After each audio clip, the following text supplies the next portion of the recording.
Estamos terminando el año. Para algunos quizás hasta es una sorpresa que tan rápido hemos llegado a la última etapa, ya mes y medio, y cerramos este año 2018.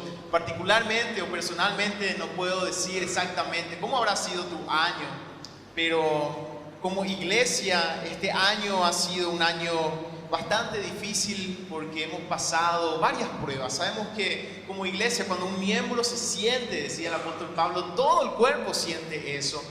Y hemos pasado este año por varias pruebas, pérdidas muy grandes, enfermedades muy difíciles que han surgido. Algunos hermanos incluso ya lo están arrastrando desde hace mucho tiempo. Nos hemos encontrado con la voluntad de Dios de esta manera. La voluntad de Dios que trae a nuestras vidas pruebas diversas, adversidades, dificultades. Venga tu reino, hágase tu voluntad. Es una frase que forma parte del modelo de oración que el Señor nos dejó.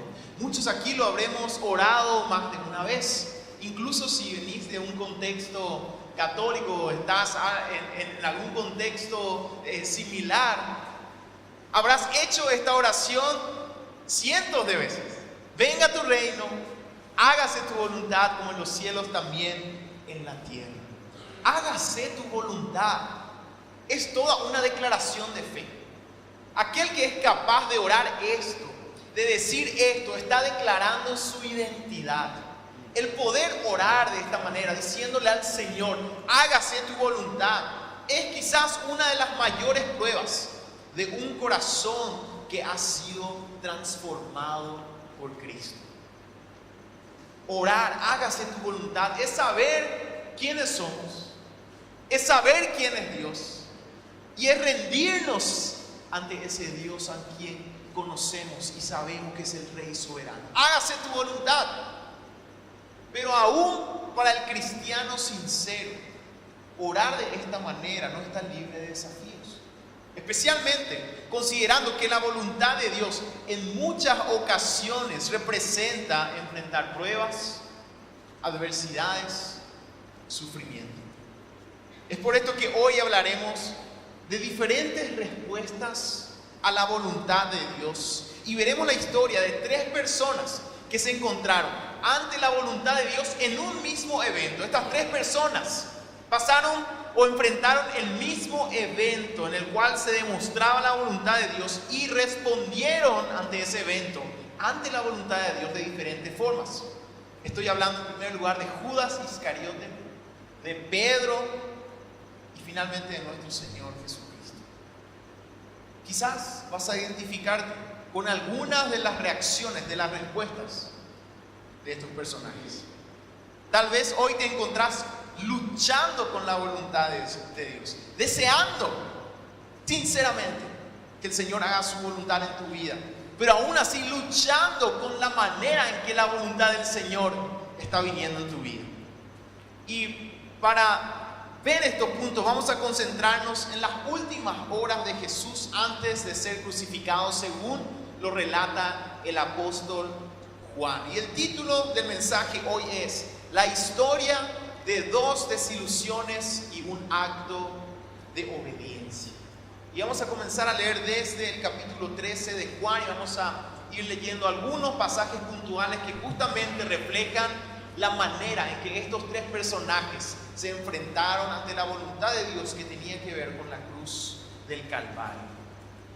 La voluntad de Dios produjo desilusiones en dos de estos personajes, pero también produjo el acto mayor de obediencia de parte del Señor Jesús. Así que vamos a nuestro primer punto. La primera desilusión que vamos a ver, una persona encontró ante la voluntad de Dios y que muchos hoy encuentran al enfrentarse a la voluntad de Dios es: Dios no es como esperaba que fuera. Tal vez oramos, hágase tu voluntad, pero cuando la voluntad del Señor vino de una manera completamente diferente a lo esperado, entonces muchos se encuentran con esta desilusión. Había sido, Dios no es como yo esperaba que fuera. Judas es quizás el mayor de los villanos de la historia. hasta el punto de que su nombre es casi sinónimo de traición. Te traicionan ya sea en menor o mayor grado y le decís que Judas sos, o sos un Judas. Entonces vamos a ver de qué manera Judas, al enfrentarse ante la voluntad del Señor, se desilusionó de él. Vamos a leer Juan capítulo 13, versículos 21 al 30. Tenemos ahí arriba también para los que quieran seguir. Dice así la palabra del Señor. Habiendo dicho Jesús esto, se conmovió en espíritu y declaró y dijo: de cierto os digo que uno de vosotros me va a entregar. Entonces los discípulos se miraban unos a otros dudando de quién hablaba. Y uno de sus discípulos, al cual Jesús amaba, estaba recostado al lado de Jesús. A este pues hizo señas Simón Pedro para que preguntase quién era aquel de quien hablaba. Él entonces, recostado cerca del pecho de Jesús, le dijo: Señor, ¿quién es? Respondió Jesús: a quien yo diere el pan mojado, aquel es. Y mojando el pan lo dio a Judas Iscariote, hijo de Simón. Y después del bocado, Satanás entró en él. Entonces Jesús le dijo: lo que vas a hacer, hazlo más pronto. Pero ninguno de los que estaban en la mesa entendió por qué le dijo esto. Porque algunos pensaban, puesto que Judas tenía la bolsa, que Jesús le decía: compra lo que necesitamos para la fiesta, o que dice a los pobres. Cuando él pues hubo tomado el bocado, luego salió y era ya de noche. ¿Cómo fue que Judas llegó hasta este punto de traicionar a sus enemigos? Cuando miramos la vida de Judas, podemos decir era una vida de desilusión. Judas es llamativamente siempre presentado en el Nuevo Testamento como uno de los 12. No es que él era ya de entrada medio discriminado porque iba a ser aquel que iba a entregar al Señor. No, siempre que se menciona las listas de los discípulos, Judas era uno de ellos. ¿Qué quiere decir esto? Esto significa que Judas fue elegido por Jesús, fue enseñado por Jesús, fue enviado por Jesús. Recordemos que Jesús envió a sus discípulos a una misión. Y tenemos relato de eso en el Nuevo Testamento. Judas vivió con Jesús, recibió la autoridad de parte de Jesús. Él era uno de los 12. No es que él de inicio ya fue de alguna manera discriminado. No, siempre que la palabra de Dios nos presenta las actividades de Jesús con sus discípulos, quienes serían sus apóstoles, sus enviados, Judas estaba presente, era uno de los 12. Entonces tenemos que preguntarnos: ¿qué pasó con él? ¿Qué sucedió en su vida para que él cambiase tanto, de tal manera, hasta llegar al punto de traicionar al Señor? Juan es el que nos da una pista interesante acerca de la actitud de Judas. Y nos relata en el capítulo 12, versículos 5 al 6. Esto ocurrió en la ciudad de Betania.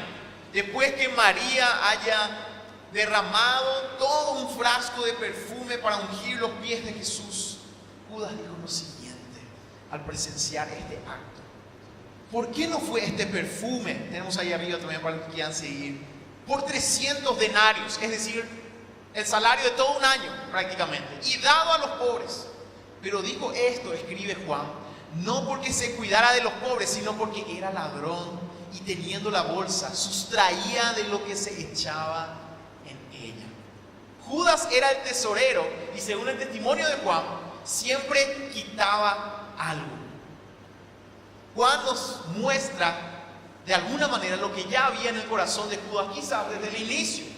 Pero a pesar de este dato, no podemos concluir que Judas se hubiera unido a Jesús solo para beneficiarse económicamente.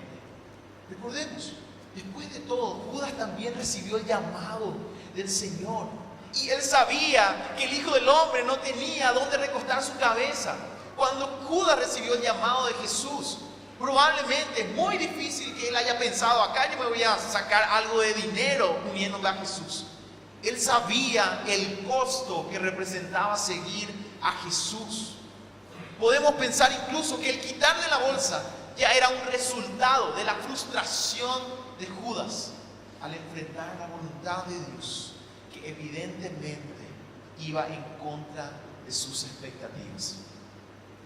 Todos nosotros enfrentamos desilusiones en la vida, que tienen que ver con las falsas expectativas que nos armamos o con las exageradamente altas expectativas que tenemos. En el matrimonio suele ocurrir esto, especialmente en los primeros años. Teníamos grandes expectativas y en los primeros años nos encontramos con que esas expectativas tenemos que cambiarlas, ajustarlas un poco, porque él había sido que era así y asán. No te conocía yo, no me dijiste esto cuando éramos novios, ¿verdad? Tuviste bien guardado. Entonces las expectativas que traemos al matrimonio muchas veces van cambiando, y no solamente en los primeros años, me dirán muchos de mis hermanos acá presentes que tienen más años. Con el pasar de los años igual hay expectativas que no se cumplen, y entonces esto obviamente genera desilusión. Un negocio, tal vez aquí alguien lo habrá vivido o habrá escuchado de alguien que lo vivió. Alguien deja su trabajo para tener su independencia y dice: lo tengo completamente planificado.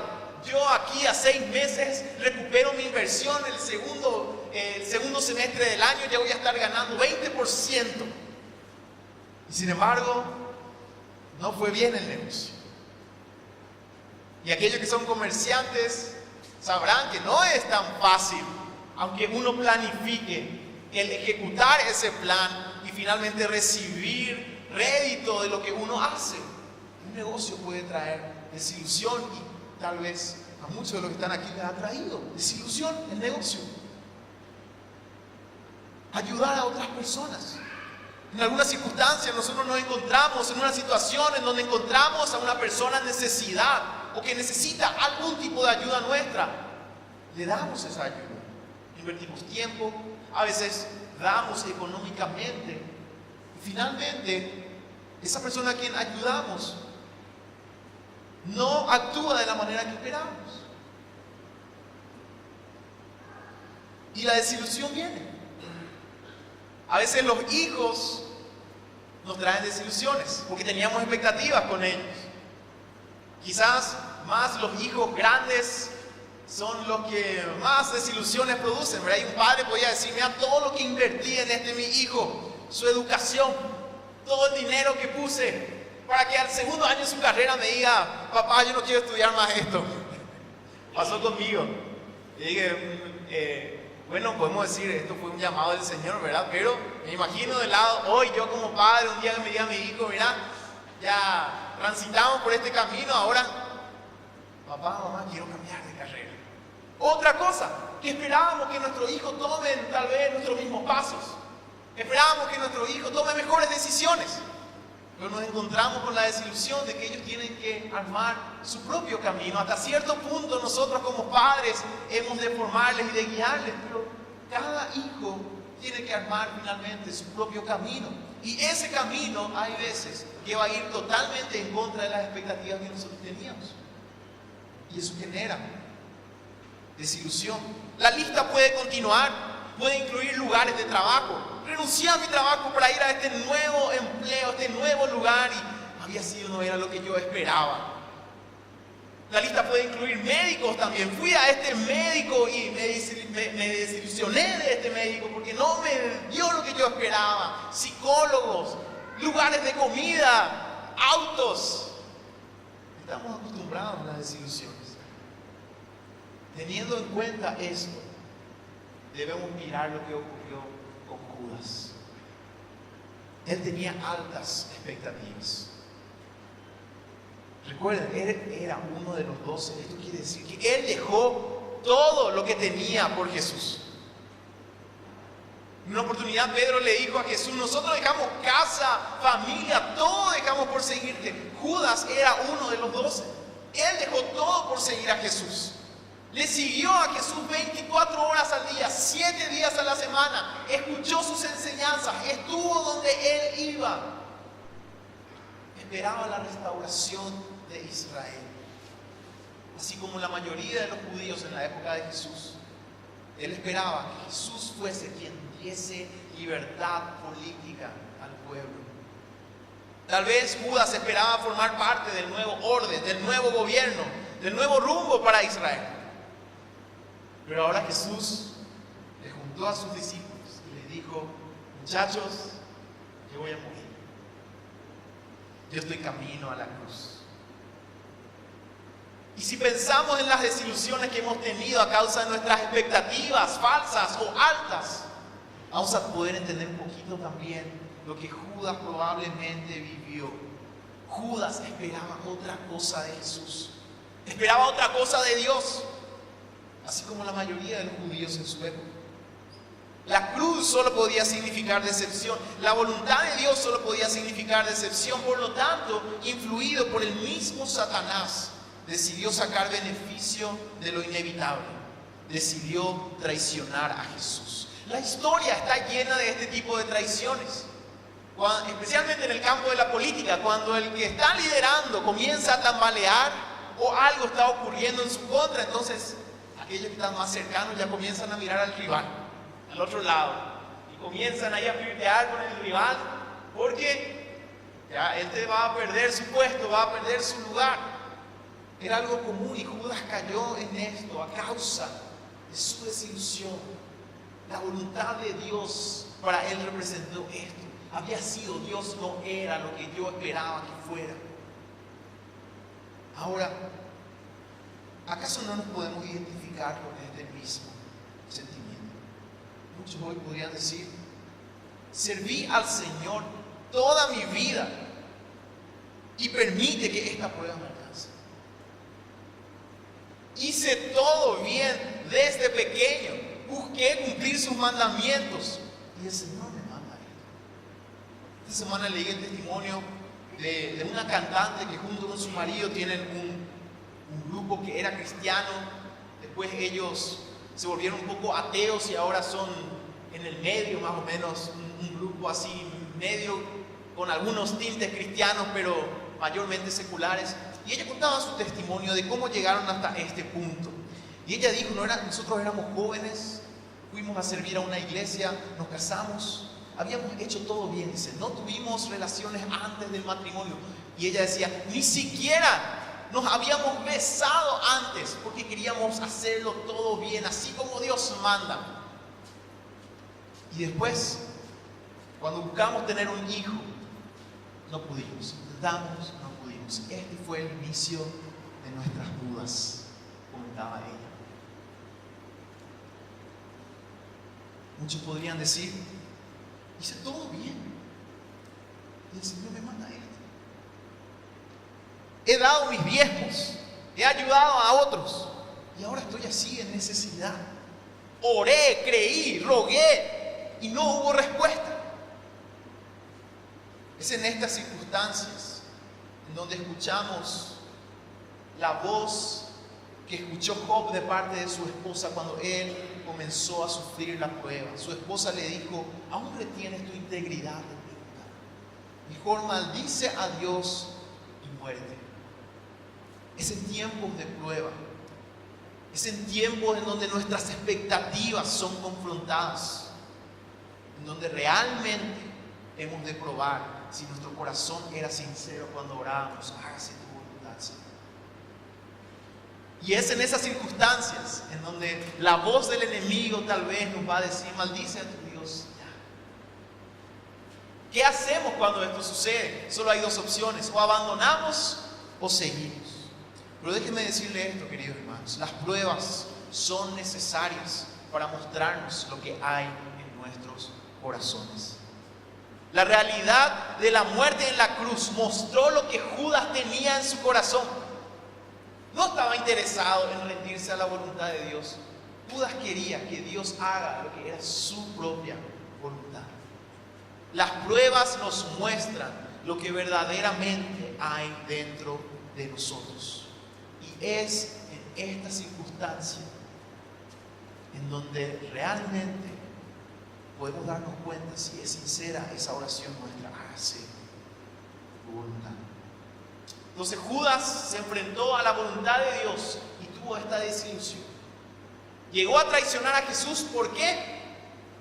Porque había sido, Dios no era como él esperaba. Y su maestro no iba a ser ese líder que iba a liberar al pueblo de la opresión. Sus expectativas eran diferentes. fue desilusionado. Ahora vamos a ir a una segunda desilusión, la de Pedro. Y vamos a leer Juan capítulo 13, versículos 36 al 38, en primer lugar, y después vamos a ir al capítulo 18. Primero leemos Juan capítulo 13, 36, dice así la palabra de Dios. Le dijo Simón Pedro: Señor, ¿a dónde vas? Jesús le respondió: a donde yo voy, no me puedes seguir ahora, mas me seguirás después. Le dijo Pedro: Señor, ¿por qué no te puedo seguir ahora? Mi vida pondré por ti. Jesús le respondió: tu vida pondrás por mí. De cierto te digo, no cantará el gallo sin que me hayas negado 3 veces. Y esta historia se consuma en el capítulo 18, versículo 15. Dice así la palabra: y seguían a Jesús Simón Pedro y otro discípulo, y este discípulo era conocido del sumo sacerdote, y entró con Jesús al patio del sumo sacerdote, mas Pedro estaba afuera, a la puerta. Salió pues el discípulo que era conocido del sumo sacerdote, y habló a la portera, e hizo entrar a Pedro. Entonces la criada portera dijo a Pedro: ¿no eres tú también de los discípulos de este hombre? Dijo él: no lo soy. Y estaban en pie los siervos y los alguaciles, que habían encendido un fuego porque hacía frío, y se calentaban, y también con ellos estaba Pedro en pie calentándose. Vamos al versículo 25, que continúa la historia.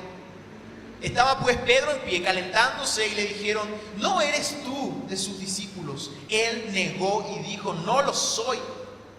Uno de los siervos del sumo sacerdote, pariente de aquel a quien Pedro había cortado la oreja, le dijo: ¿no te vi yo en el huerto con él? Negó Pedro otra vez, y enseguida cantó el gallo. Pedro, ante la voluntad de Dios, el mismo evento, sufrió también una desilusión. Y su desilusión tenía la siguiente connotación. Él dijo: yo no soy lo que Dios esperaba que fuera. El intrépido Pedro también se enfrentaba a la voluntad de Dios en la muerte de Cristo en la cruz. Pedro obviamente tenía mejores credenciales que Judas. Él había caminado sobre el agua, él había presenciado la gloria de la transfiguración de Jesús, él había confesado a Jesús como el Cristo, el Hijo del Dios viviente. Había sido llamado la piedra, la roca. Estaba en el círculo más íntimo de Jesús con Juan y Jacobo. Pedro de alguna manera sabía que era especial. Él también probablemente esperaba algo diferente de Jesús y no la cruz. Pero a diferencia de Judas, no iba a abandonar a Jesús ahora. Creía y confiaba completamente en Él. Podríamos decir, Pedro confiaba también en sí mismo. Pero Jesús anuncia que lo negará, y de esta forma Pedro también se convertía en un traidor. Pedro enfrenta una desilusión. Había hecho una promesa que no pudo cumplir. Había traicionado a su maestro. Ante la voluntad de Dios, se dio cuenta de que él no era lo suficientemente bueno. El intrépido Pedro dijo: yo te sigo a donde sea, Jesús, hasta la muerte. Y sin embargo, solo unos minutos, horas después, Pedro estaba negando al Señor. Y se dio cuenta, ante la voluntad de Dios, que él no era lo suficientemente bueno como para decir aquello que dijo que iba a hacer. Ahora, ¿acaso no podemos identificarnos con Pedro también? Muchos han hecho una profesión de fe. Pasaron por las aguas del bautismo declarando: no vuelvo atrás. Han prometido en obediencia a la voluntad de Dios ser buenos esposos, buenas esposas, buenos padres. Han prometido en obediencia a la voluntad de Dios vivir en santidad, servir a Dios en su obra. Se han puesto de pie en los múltiples llamados de muchos predicadores, solo para a la hora de la verdad volverse atrás, negar al maestro, echar por tierra la promesa, manchar su testimonio. Muchos nos hemos encontrado con esta desilusión ante la voluntad de Dios. Y dijimos al Señor: sí, Señor, yo te sigo, no vuelvo atrás. Y sin embargo, al enfrentar alguna prueba, al enfrentar alguna circunstancia, somos como Pedro y nos damos cuenta que no éramos lo suficientemente buenos como pensábamos que éramos.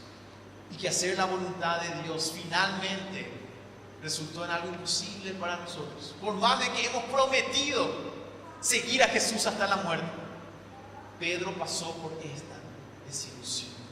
Y esto nos lleva a nuestro último punto. El mismo evento, recordemos. El mismo evento. Judas se desilusionó de una manera, Pedro de la otra manera. Pero el Señor Jesús transformó ese evento en un acto de obediencia, el mayor acto de obediencia. La historia termina como la conocemos. Juan capítulo 19, versículos 29 y 30. Ya estando Jesús en la cruz, Juan relata lo siguiente. Y estaba allí una vasija llena de vinagre. Entonces ellos empaparon en vinagre una esponja y poniéndola en un hisopo, se la acercaron a la boca. Cuando Jesús hubo tomado el vinagre, dijo: consumado es. Y habiendo inclinado la cabeza, entregó el Espíritu. Jesús, el Hijo de Dios, pero totalmente humano, enfrentaba una de las muertes más terribles. Y no solo esto, sino mayormente cargaría consigo el juicio de Dios contra la humanidad y su pecado. Se haría pecado, sería hecho pecado. Experimentaría el abandono de su Padre, todo para que tú y yo podamos ser salvos. En el momento de mayor angustia, ora al Padre para preguntar si había otro camino, si era posible llevar adelante la misión sin la necesidad de tomar esa copa de ira que debía tomar. A diferencia de Judas, Jesús nunca buscó su propio provecho y reconocía la justicia del Padre en todo. A diferencia de Pedro, él no buscaría salvarse a sí mismo en lugar de obedecer la voluntad del Padre.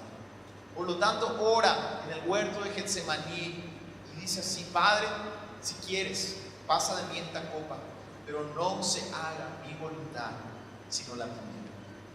Finalmente obedeció la voluntad de Dios hasta la muerte, y esto representó nuestra salvación. Termino diciendo lo siguiente: todos nuestros personajes estaban frente al mismo evento, ante la voluntad de Dios, la cruz del Calvario. Uno experimentó la desilusión de saber que Dios no era como él esperaba. Es interesante cómo termina la historia de Judas. Él se arrepiente de lo que había hecho, pero ya era tarde. Esto nos hace pensar que el Señor nos da oportunidades para responder a su llamado. Tenemos que aprovechar esas oportunidades antes que sea tarde. Otro, Pedro, experimentó la desilusión de saber que su justicia, su propia fuerza, no eran suficientes para aceptar la voluntad de Dios. Él dijo: sí, Jesús, yo te sigo hasta la muerte. Así como muchos de nosotros hemos dicho al Señor en varias oportunidades, quizás: sí, Señor, yo te obedezco. Sí, Señor, yo voy a cumplir tus mandamientos. Sí, Señor, yo voy a ser esa persona que vos quieres que sea. Yo voy a vivir en santidad. Yo voy a ser un buen esposo, una buena esposa, un buen padre. Y nos encontramos de la misma circunstancia que se encontró Pedro, negando a nuestro Maestro y convirtiéndonos también en traidores de alguna manera, así como fue Judas. Finalmente, esta historia nos enseña que solo por medio de un justo podemos alcanzar salvación, porque solo Él pudo hacer la voluntad de Dios. Hoy quizás experimentás la voluntad de Dios de varias maneras. Tal vez enfrentás la desilusión de que la voluntad de Dios es contraria a tus expectativas. Y recordemos, las pruebas son por medio de las pruebas. Es por medio de las pruebas que realmente sabemos qué hay en nuestro corazón. Te hago una pregunta: ¿qué hay en tu corazón? Si estás enfrentando la voluntad de Dios de una manera diferente a lo que esperabas, a lo que creías, te pregunto: ¿seguirás orando? Hágase tu voluntad, Señor. O tal vez experimentar la desilusión de tu propia vida. Le dijiste al Señor: sos mi Señor, Salvador, no vuelvo atrás. Pero hoy estás lleno de errores, lleno de caídas, lleno de pecados. No cumpliste lo que prometiste. No estás respondiendo como dijiste que lo harías. Déjame decirte, mi hermano, mi hermana, sea como fuere, el mensaje de la palabra hoy es que lo más importante que debía ocurrir ya pasó. En esa cruz el Señor dijo: consumado es. Tu salvación no depende de lo que vos podés hacer, de tus obras de justicia, sino de lo que el Señor hizo por nosotros, y de aferrarnos y rendirnos a lo que Él hizo. El Señor ha ganado por nosotros y para nosotros aquello que por nuestras propias fuerzas no podíamos hacer. Así que mis hermanos y hermanas, si estás pasando por alguna prueba, sigamos adelante. En toda situación, en toda adversidad, dejando que aquel que fue capaz de hacer la voluntad de Dios sea el que nos sostenga, el Señor Jesús. A pesar de lo necio de nuestro corazón, a pesar de nuestras falencias, errores y pecados, aferrémonos al Señor, porque fue Él finalmente, y fue Él solamente, que pudo lograr aquello que nosotros no podíamos. Y tenemos la promesa en la palabra. El apóstol Pablo escribió a Timoteo, en 2 Timoteo 2:13. Presta mucha atención a lo que dice la palabra del Señor, mi hermano. No sé en qué prueba, en qué circunstancia estás hoy. No sé cómo has fallado, no sé qué has hecho. No sé qué hay en tu corazón. Pero la palabra de Dios dice: si fuéramos infieles, Él permanece fiel. Él no puede negarse a sí mismo. El apóstol Pablo decía a los filipenses: estoy seguro de esto, que aquel que comenzó la obra en vosotros la perfeccionará hasta el día de Jesucristo. Esta es una promesa nuestra, hermanos. Por lo tanto, perseveremos. Por lo tanto, sigamos. No dejemos que nuestro corazón haga volvernos atrás. No dejemos que nuestros errores nos hagan volver atrás. Más bien, aferrémonos de aquel que fue capaz de obedecer hasta la muerte. Porque es Él quien nos llamó. Y es Él quien nos ha prometido que no hay nada ni hay nadie que pueda arrebatarnos de sus manos. Por lo tanto, hermanos, digamos hoy: por Jesucristo, hágase tu voluntad, Señor. Mi corazón es engañoso. Decir al Señor: tal vez mis expectativas están equivocadas. Esta prueba me ha mostrado lo que hay en mi corazón. Tal vez hoy le decía al Señor: Señor, he fallado. Yo dije que iba a hacer una cosa. Yo dije que te iba a obedecer, no lo hice. Pero hoy solamente me queda aferrarme a ti, rendirme a ti. Que seas tú quien me levantes. Venga tu reino, Señor. Hágase tu voluntad. Puedes inclinar tu cabeza y cerrar los ojos. Mi hermano, no sé, te digo otra vez, de qué manera la voluntad de Dios se está manifestando en tu vida. Pero recordad esto: es por medio de las pruebas donde conocemos verdaderamente qué hay en nuestro corazón. Y es en esta circunstancia en donde realmente la sinceridad de nuestro corazón va a ser probada.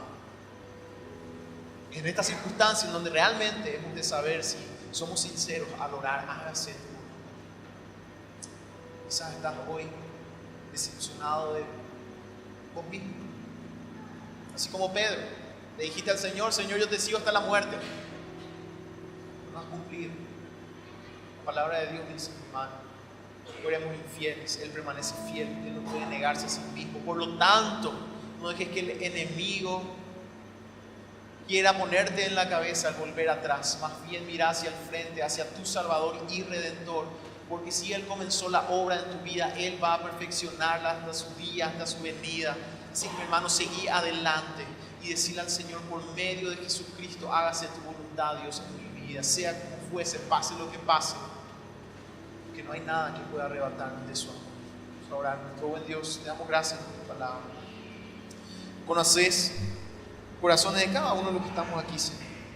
Nuestras necesidades, nuestras luchas, nuestros errores, desaciertos. Y hoy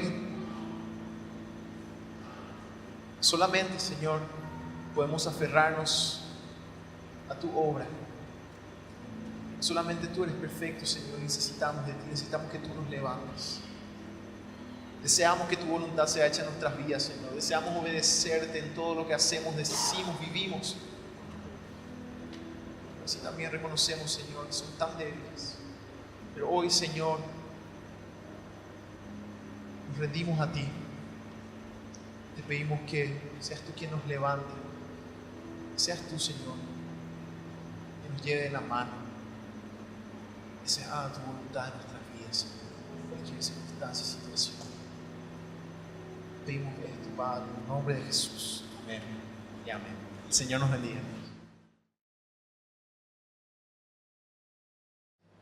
O luz u oscuridad. El Señor te está diciendo en esta mañana que no estás siendo una luz en donde sea que te toque estar. No te resistas a la voz del Señor. Aceptar la corrección de nuestro Dios y seamos luz.